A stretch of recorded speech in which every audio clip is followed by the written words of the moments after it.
The storm hit Kepler 442b like nothing the colonists had ever seen before. Wind howled through the streets of Haven's Rest, carrying ice crystals that cut through the air like tiny knives. Inside their warm homes, families gathered around heaters, grateful for their thick walls and sturdy roofs. Nobody wanted to be outside on a night like this, but someone was outside. Someone who had no choice. 3 hours earlier, Zaraka's transport ship had been flying smoothly through space when everything went wrong. The engines started making strange noises, then sparks flew from the control panel, before she could send a distress signal. Her small vessel was spinning out of control, falling toward the planet below like a burning meteor. She remembered the crash in bits and pieces, the screaming metal, the smell of burning circuits, the way her body was thrown against the cabin walls as the ship tumbled through the atmosphere. When she finally crawled out of the wreckage, her legs shaking and her head pounding, she found herself in the middle of a frozen wilderness. Zaraka was not built for cold weather. Her people, the Viridians, came from a warm planet where crystal formations grew like trees and the air itself seemed to glow with soft light. Her skin was translucent, showing the beautiful patterns of energy that flowed beneath the surface like living artwork. In normal conditions, these patterns glowed bright blue and green, making her look like a walking piece of stained glass. But now, in this bitter cold, the glow was fading fast. Her species needed special minerals to survive in extreme temperatures. These minerals came in small pills that every Viridian traveler carried. But the crash had scattered everything. Her supply case was buried somewhere under twisted metal and broken equipment. Without those supplements, the cold would slowly drain the life from her body. She tried to call for help using her communication device, but it was damaged beyond repair. Static and broken voices came through the speaker before it died completely. Her translator, the small device that helped her speak with other species, was cracked but still working. For now. Looking around the crash site, she realized how alone she truly was. The ship's emergency beacon wasn't working either. No one knew where she was. No rescue was coming. That's when she saw the lights in the distance. Through the swirling snow and ice, tiny points of warm yellow light flickered like stars that had fallen to Earth. A settlement. People lived there. Maybe they would help her. Maybe they had the medical supplies she needed to survive. The walk to town nearly ended her story before it began. Each step through the deep snow took enormous effort. Her 7-foot frame, impressive on her home world, became a disadvantage here as the wind caught her like a sail. The translator device bounced against her chest as she stumbled forward, its cracked screen showing her vital signs dropping steadily. Her bioluminescence, the natural glow that made her people so beautiful, dimmed with each passing minute. What had been bright patterns of blue and green light now looked more like dying embers. She could feel her body temperature falling, could sense her thoughts becoming sluggish and confused. This was how hypothermia felt for her species, not just cold, but a gradual dimming of everything that made them alive. The first buildings she reached were small and dark. Storage sheds, maybe, or workshops that were closed for the night. But further ahead, she could see houses with glowing windows and smoke rising from chimneys. Real homes where real people lived. Surely someone would help a traveler in distress. As she got closer to the residential area, she started to hear sounds of normal life, children laughing inside their homes, the soft murmur of television programs, the clinking of dishes as families finished their evening meals. These were the sounds of safety and warmth, everything she desperately needed. But there was a problem she hadn't considered. She looked nothing like the people who lived here. Haven's Rest was a human colony, and Zaraka was very much not human. Her height alone would startle most people. Add her glowing skin, her unusual bone structure, and the way her hair seemed to float slightly in the air, and she knew she would frighten anyone who saw her.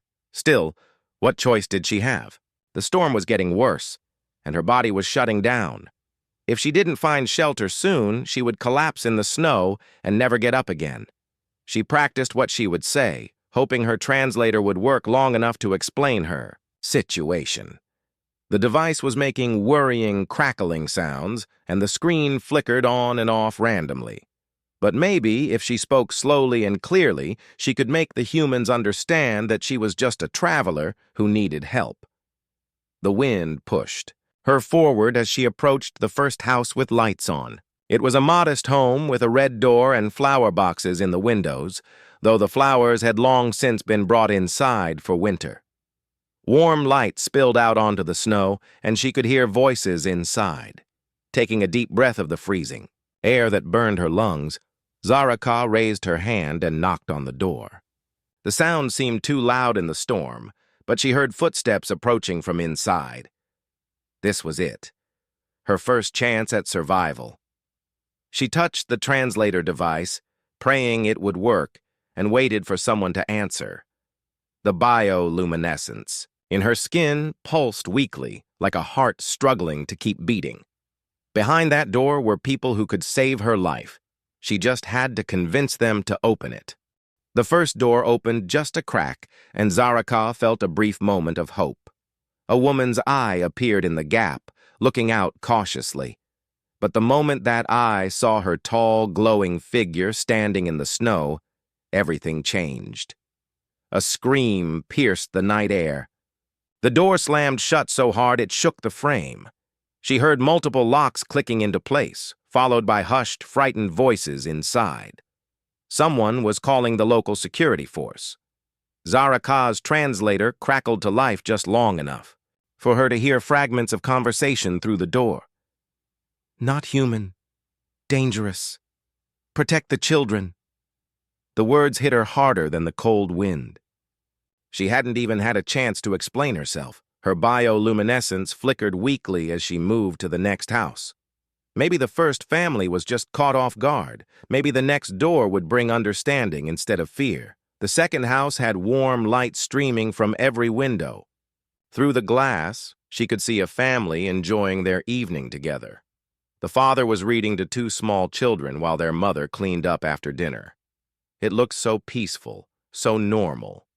Surely these people would have compassion for someone in trouble. She knocked gently, not wanting to startle anyone. The father came to the door, opening it with a friendly smile that immediately vanished when he saw her. His face went pale, and he quickly stepped back. "What do you want?" he asked, his voice shaking. Behind him, she could hear his wife gathering the children and rushing them upstairs. Zaraka tried to speak, but her translator was failing again. Only garbled sounds came out, mixed with her own voice trying to explain in broken human words. "Help! Please! Cold! Dying!" The man's eyes went wide with terror. To him, her alien voice probably sounded threatening. "Stay away from my family," he said, and slammed the door. She heard him shouting for his wife to call for help. Door. After door, the pattern repeated. Each rejection felt like a physical blow. At the third house, an elderly man actually grabbed a walking stick and waved it at her through the window, shouting for her to leave his property. At the fourth, a group of teenagers saw her approach and immediately started recording with their phones, laughing and making jokes about her appearance instead of offering help. By the seventh door, word was spreading through the neighborhood. She could see curtains twitching as people peered out at her, but nobody else even bothered to answer when she knocked. Her translator was now only working intermittently, making communication nearly impossible. The eighth house belonged to someone who worked at the local medical clinic. This gave her hope. Surely a medical professional would recognize someone in distress and offer aid. But when the clinic worker opened the door and saw her alien features, professional training seemed to vanish. "I can't help you," the person said quickly. "I only treat humans. Try the veterinary clinic." The suggestion stung worse than the cold. A veterinary clinic, as if she were some kind of animal. At the ninth door, she met her first truly cruel response. A middle-aged man not only refused to help, but actually threw hot water from his coffee mug at her feet, causing the liquid to steam and hiss in the snow. "Go back where you came from, freak!" he shouted before slamming the door. The hot water had splashed on her legs, and in her weakened state, even that small amount of heat felt shocking. She stood there for a moment, wondering how someone could be so deliberately unkind to another being who was obviously suffering. By the 10th door, she was barely able to stand upright. Her bioluminescence had dimmed to almost nothing, and her translator was making more static than actual words. The family at this house seemed different at first. They actually opened the door all the way and looked at her with curiosity rather than immediate fear. But when she tried to explain her situation, holding up her cracked translator device and pointing to the storm, they shook their heads sadly.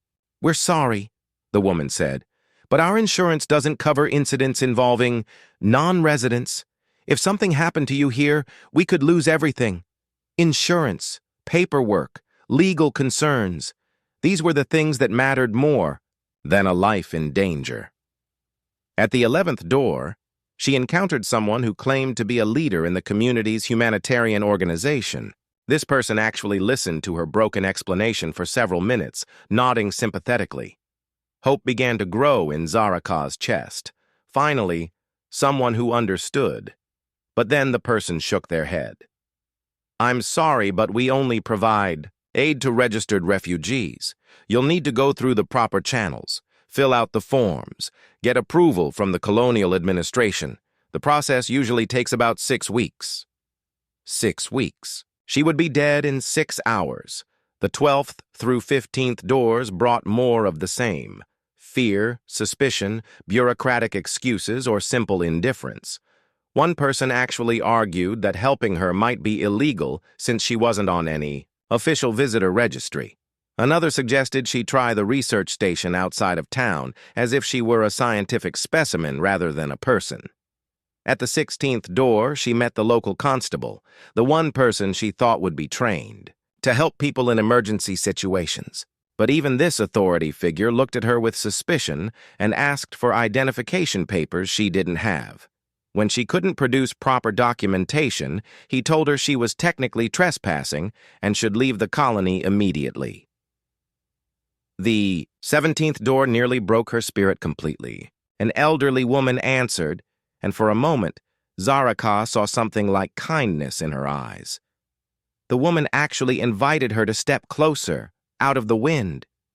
"You poor thing," the woman said softly.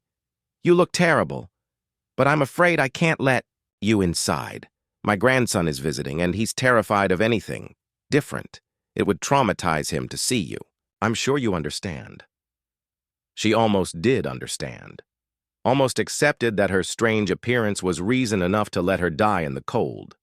But as she turned away from that 17th door, something inside her refused to give up. Her bioluminescence was now just the faintest glow, barely visible even in the darkness. Her translator had given up completely, producing only electronic whines and pops. The storm was getting worse, and she could feel her consciousness starting to fade. But there, at the very edge of town, she saw one more house, one more chance, one more door between her and the long, cold night that would probably be her last. With legs that barely supported her weight and hands so numb she could barely feel them, Zaraka stumbled through the deepening snow toward that final light in the darkness. The house at the edge of town looked different from all the others. It was smaller, older, with a garden that had clearly been loved but was now covered in snow. Unlike the other homes with their bright security lights and multiple locks, this place felt quieter, more peaceful. A single warm light glowed in the front window, and thin smoke rose from the chimney into the stormy night. Zaraka could barely lift her hand to knock. Her bioluminescence had faded to almost nothing, just the faintest flicker of blue light beneath her translucent skin. Each breath was a struggle, and her legs felt like they might give out at any moment.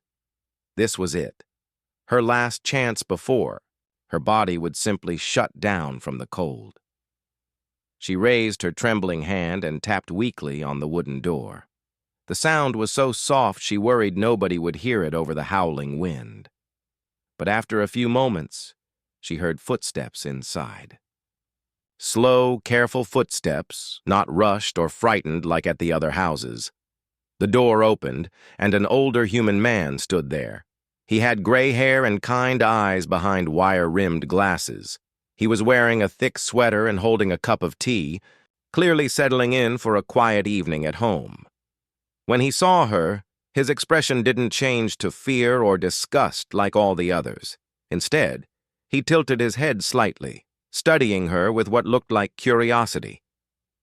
"My goodness," he said softly, his voice filled with concern rather than alarm. "You look absolutely frozen." Zaraka tried to speak, but her damaged translator only produced static and broken sounds. She pointed to herself, then to the storm, trying to communicate her desperate need for help.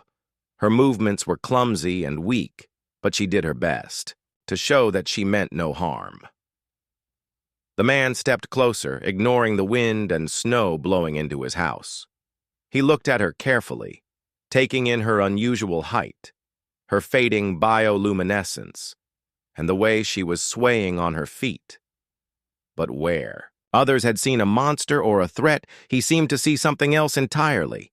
"You're hypothermic," he said, more to himself than to her. "And that light under your skin, it's getting weaker. That's not good, is it?" Zaraka shook her head weakly, surprised that this human had noticed what all the others had missed. Her bioluminescence wasn't just for show. It was a sign of her life force, her health, her very survival. And this stranger had figured that out just by looking at her. "Come inside," he said firmly, stepping back and holding the door wide open. "Right now, before you collapse." For a moment, Zaraka couldn't believe what she was hearing.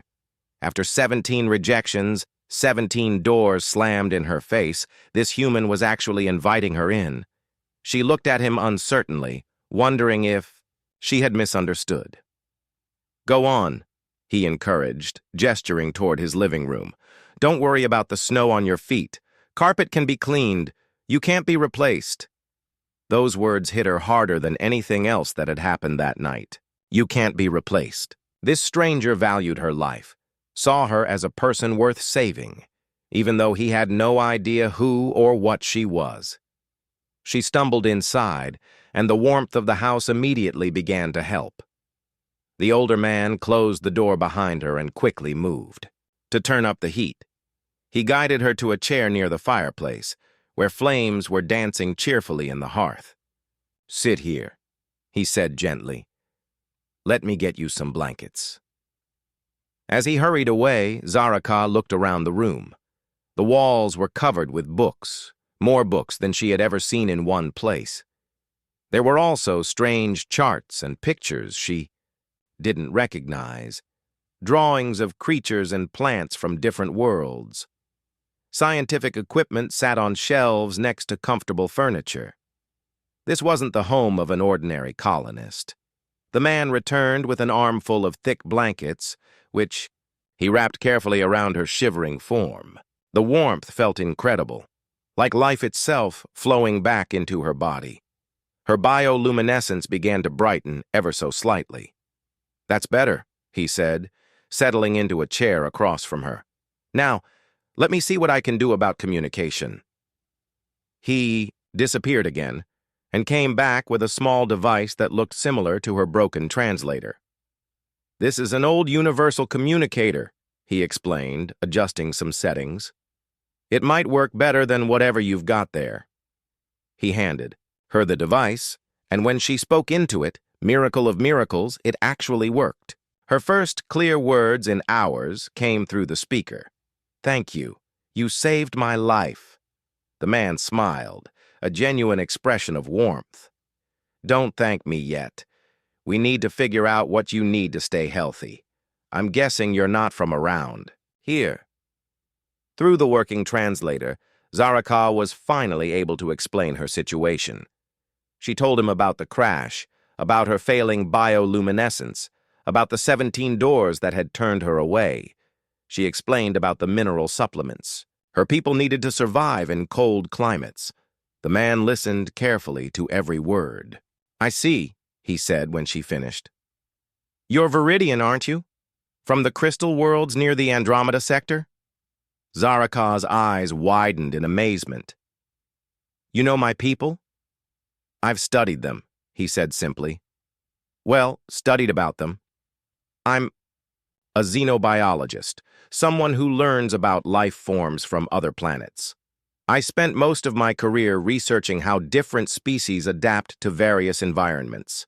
This explained everything: the scientific equipment, the charts on the walls."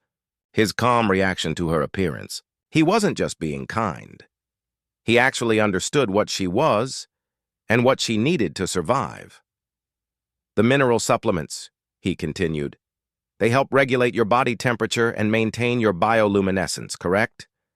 Without them, your people can't survive in climates below a certain temperature." "Exactly," she said, amazed at his knowledge. "But mine were lost in the crash. I don't know how to get more." The old scientist was quiet for a moment, thinking. Then he stood up with renewed energy. "I might be able to help with that. I have a small laboratory in the back room. If I can analyze your biology a bit, nothing harmful, just some simple tests, I might be able to synthesize something that will work."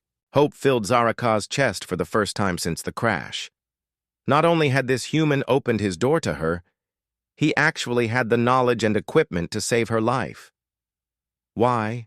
she asked softly.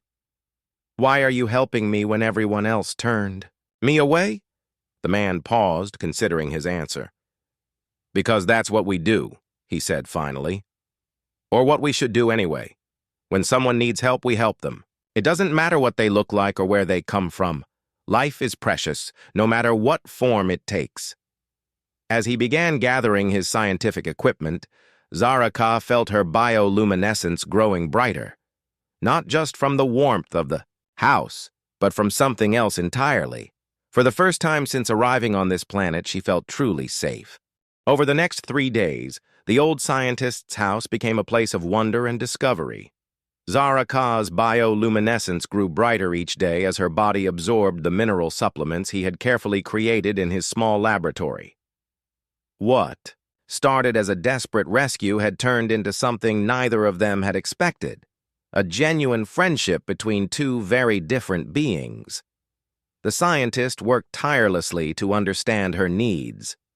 He drew small samples of her blood, studied the patterns of light beneath her skin, and tested different mineral combinations until he found the perfect formula. Each success brought a smile to his weathered face, and Zaraka began to understand that helping others was simply part of who this human was. "Your people are fascinating," he said one morning, adjusting his microscope to look at her cellular structure. "The way your bioluminescence responds to emotional states, the efficiency of your mineral processing system. It's incredible how you've evolved to survive on crystal worlds." Zaraka found herself equally curious about humans. "Your species confuses me," she admitted as they shared breakfast together. "You have such capacity for kindness, like what you've shown me. But the others, they were so afraid, so cruel. How can the same species be so different?" The old man paused, considering his words carefully. "Fear makes people do terrible things," he said finally. "When humans don't understand something, their first instinct is often to protect themselves. But some of us have learned that understanding is better than fear, that curiosity is stronger than prejudice." As her strength returned, Zaraka began sharing stories of her own world. She told him about the crystal forests of Viridios Prime, where her people lived in harmony with living stones that sang in the wind. She described how Viridians served as cultural bridges between different alien species, helping them understand each other through patience and empathy. That's why I was traveling, she explained, her translator now working perfectly thanks to his repairs. I study how different species interact, how they overcome their differences to build peaceful relationships. Ironically, I was coming here to study human compassion. And what have you learned? He asked with a sad smile. That human compassion exists, she said, looking directly at him. But it's rare, and precious because of that rarity. Their conversations continued for hours each day.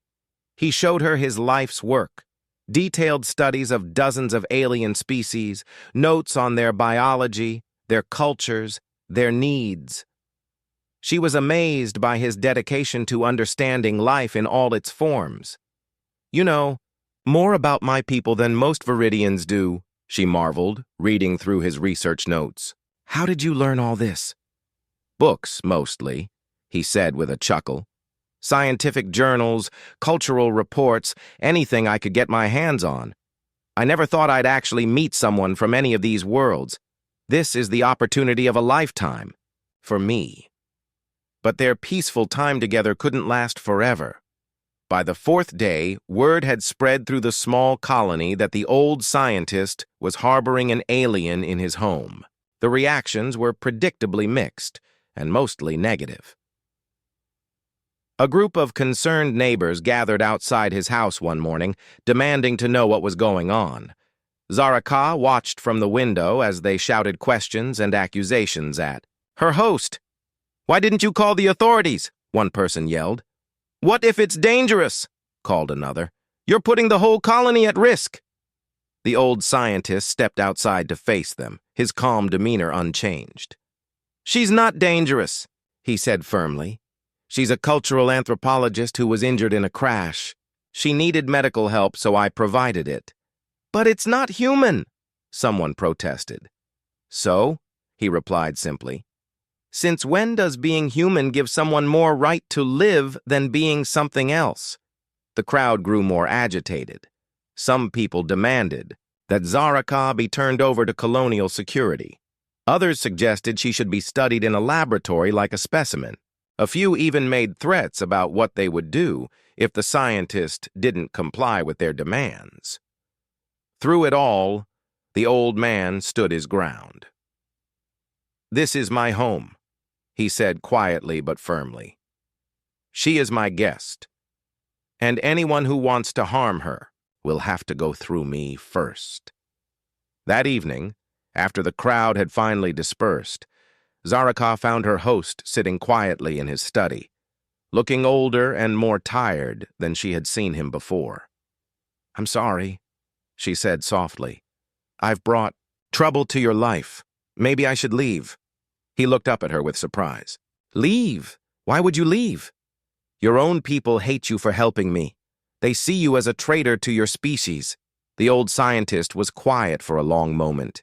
Then he stood up and walked to his bookshelf, pulling out a thick volume about interspecies relations. "Do you know what I learned in all my years of research?" he asked. She shook her head. "I learned that every species goes through the same growing pains. The fear of the different, the hatred of the unknown, the tendency to see others as threats rather than opportunities. But some individuals in every species rise above that fear. They choose curiosity over suspicion, compassion over cruelty." He opened the book to a page filled with photographs of different alien species working together. "These pictures show what's possible when people choose understanding over fear. Every peaceful contact between species started with just one person deciding to open their door to a stranger." Zaraka felt her bioluminescence pulse with emotion. "You really believe that?" "I have to believe it," he said with a gentle smile. "Because the alternative, a universe where different species can never trust each other, is too sad to accept." The next morning brought an unexpected visitor. A young human woman knocked on the door, holding a basket of food. Unlike the angry crowd from the day before, she seemed nervous but genuinely curious. "I heard about your guest," she said quietly to the scientist. "I wanted to apologize for how some people have been acting, and I brought some supplies in case you need them." It was a small gesture, but it meant everything. Word of this kindness spread, and over the next few days, more visitors arrived. Not all of them were supportive, but enough were willing to at least listen and learn. Zaraka found herself becoming an unofficial ambassador for her species, answering questions about Viridian culture and sharing her knowledge of other alien civilizations. Some humans remained fearful or hostile, but others began to see her as she truly was, a person with thoughts, feelings, and experiences just as valid as their own. The old scientist watched these interactions with growing satisfaction. "This is how it starts," he told her one evening. "One person choosing compassion, then another, then another. Change happens slowly, but it does happen." As they sat together by the fire, Zaraka realized that her crash landing, as terrible as it had been, might have been exactly what both species needed. Sometimes it takes a crisis to show people who they really are and who they could choose to become. 2 weeks after Zaraka first knocked on that 18th door, everything changed again. The old scientist was in his garden, teaching her about earth plants, when they both heard the deep humming sound that could only mean one thing: a ship was approaching the colony. But this wasn't just any ship. As it descended through the clouds, its crystalline hull caught the sunlight and threw rainbow patterns across the snow. It was beautiful, elegant, and clearly not built by human hands. "A Viridian rescue vessel," Zaraka whispered, her bioluminescence flaring bright with excitement and relief. "They found me." The ship landed gracefully in the field outside town, and within minutes 3 tall figures emerged. Like Zaraka, they glowed with inner light beneath translucent skin, but their patterns were different, more formal, more official. These were her people, come to take her home. The reunion was emotional. Zaraka's rescue team had been searching for her for days, following the faint trail left by her crashed ship. They had feared the worst when they found the wreckage empty and her emergency beacon silent. "We thought you were gone," the team leader said, embracing her carefully. "When we couldn't find your body at the crash site, we hoped you had somehow survived, but in this climate, I almost didn't," Zaraka admitted. "If not for him, I would have died in the storm." She turned to introduce the old scientist, who had been watching the reunion with quiet satisfaction. The Viridian rescue team looked at him with curiosity and growing amazement as Zaraka told them the whole story: the crash, the 17 doors, the 18th door that opened, and the days of kindness that followed. "This human saved my life," she concluded, "not just from the cold, but from despair. He showed me that compassion exists in every species, even when it seems lost." The team leader, a distinguished Viridian with silver patterns in her bioluminescence, approached the old scientist with formal respect. "Your actions toward our people will not be forgotten," she said through her translator. "You have shown honor that bridges the space between worlds." But the real surprise came when the rescue team made their report to the Viridian High Council. Zaraka's story spread quickly through Viridian space, reaching not just her own people, but the dozens of other species that the Viridians maintained contact with. Within days, official communications began arriving at Haven's Rest. The Viridian collective wanted to establish formal diplomatic relations with the human colony. Other alien species, impressed by the story of human compassion, sent their own messages of interest. The old scientist found himself at the center of something much bigger than he had ever imagined. Colonial officials who had previously ignored his research suddenly wanted his expertise. The same neighbors who had demanded Zaraka's removal now spoke proudly of their town's role in first contact with an alien species. "It's amazing how quickly people change their tune," the scientist observed one morning as he read through yet another official request for his services. Zaraka, who had decided to stay on as an official ambassador, laughed at his comment. "Humans aren't the only species that does this," she said. "My own people have done the same thing throughout history. Fear first, then pride once the danger passes. But the real changes were more subtle and more meaningful than official policies. The young woman who had brought food during those difficult first days began visiting regularly, asking questions about other worlds and other species. A few of the children who had initially screamed at the sight of Zaraka now waved excitedly when they saw her walking through town. The local school invited her to speak to the students about Viridian culture. At first, many parents objected, but curiosity eventually won over fear. Her talks became so popular that they had to move them to the town hall to accommodate all the people who wanted to attend. "Tell us about the crystal forests," the children would beg during every visit. "Are there really cities that sing?" asked the teenagers. Even some of the adults who had initially been hostile began to soften. They saw that Zara Ka laughed at jokes, worried about her family back home, and enjoyed the same simple pleasures that brought happiness to humans. She wasn't a monster or a threat. She was just a person from somewhere very far away. The transformation of Haven's Rest accelerated when the first official alien visitors arrived. A delegation of peaceful species came to establish what they called a cultural exchange center in the town. Suddenly, the small frontier colony found itself hosting beings from a dozen different worlds. There were the crystalline engineers, who helped improve the colony's power systems. The harmony singers, whose music could heal both physical and emotional wounds.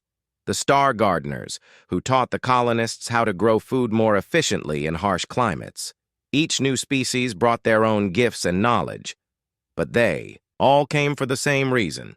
They had heard about the human who opened his door to a freezing stranger and showed kindness without asking for anything in return. "You've become famous across half the galaxy," Zaraka told the old scientist one evening as they watched the sunset together.